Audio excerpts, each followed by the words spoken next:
This video is for you if you are a conservative-minded person who is trying to maximize their influence on people in your circle who are likely to vote, but undecided about who to vote for, or who are Trump curious, not Trump committed. Because that group of people are high priority targets for the pro-democracy movement and need to be for you.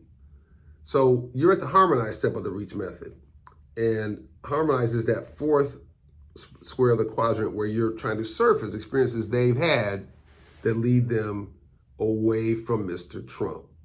So you might ask the question, what are the kind of moments that have happened that make you have misgivings about Mr. Trump in terms of both him as a person, him as a policymaker, or the Maga movement?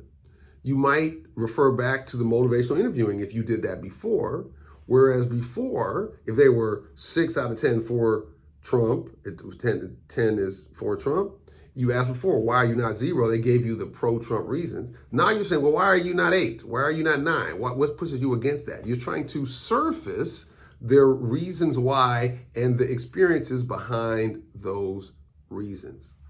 Now, you might, at some point in this conversation, how do you balance the good and the bad of Mr. Trump? What's critical is that you not be in a mode of, how could you? And discussing disappointment. You need to empathize with the idea that it's a hard decision. You're not trying to judge them. That judgment doesn't help you.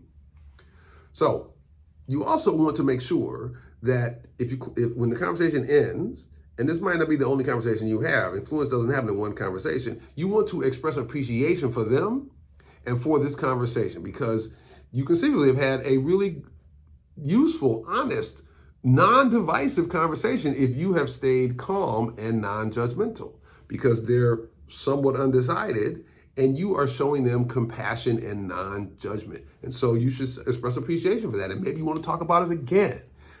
Influence doesn't happen in one conversation all the time.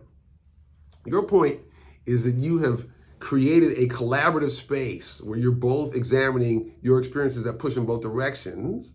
And ultimately, they're going to make up their mind. They're grown folks, but you're trying to show them how you add all that up and see if that leads them to add it up in a different way than they're doing now. If you like the content of this video, please press like or subscribe, because that helps the algorithm push it out to more people who might want to see it. Anything you do in support, whether it's a like or a subscribe or a share, or even a small financial contribution to this self-funded project, is helpful in making sure we can continue this important work of spreading compassion for the sake of democracy.